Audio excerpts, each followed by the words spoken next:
We also have some other XRP related news we are going to get into. If you're interested in what the heck YELLO is, here is the gist. YELLO Network is a Web3 clearing network that provides decentralized infrastructure for cross-chain trading and application development. It aims to enable trustless, real-time transactions without requiring intermediaries or asset bridging between blockchains. YELLO is built on state channel technology, which creates off-chain communication pathways to reduce blockchain congestion and transaction fees while improving scalability. Now that you know a little bit about it, let's get into the crypto clip. Without realizing, we have invented an implementation for the Internet of Value. About a month ago, I saw one of the demos of YELLO that Steven did.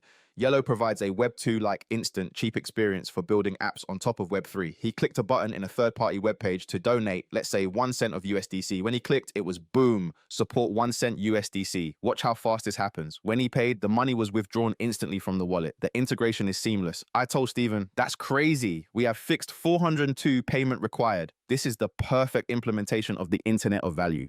YELLO supports any EVM-compatible chain like Ethereum, Polygon, Base, the one by Coinbase, and also XRPL EVM. This is how you merge Web 2 and Web 3.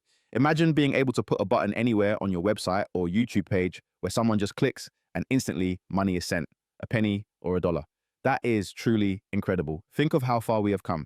You've used DeFi, you've approved transactions in MetaMask, you know how slow and complicated it can be. For mass adoption, it needs to be simple. So simple that a 75-year-old grandparent could do it in an instant. That's why Chris Larsen was bullish on this. We're talking about moving value seamlessly, instantly, and free between participants on the internet.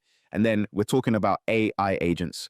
AI agents will need this. How can AI agents pay for things if they don't have access to payment rails? We're talking about Internet of Things, IoT devices, your fridge ordering milk. This is going to be bigger than the AI revolution we're living in now. It looks like all of this technology is going to be built on top of blockchain because you need to be able to pay 30 cents, 20 cents, 10 cents, very small amounts. And you cannot do that using legacy rails. This hasn't worked before. Visa and Mastercard tried in the 90s and abandoned it. If you go to the Wikipedia page, 402 was never successfully implemented. Now we have an implementation for 402 payment required to integrate it into the HTTP standard. That's a big deal. Let me continue here.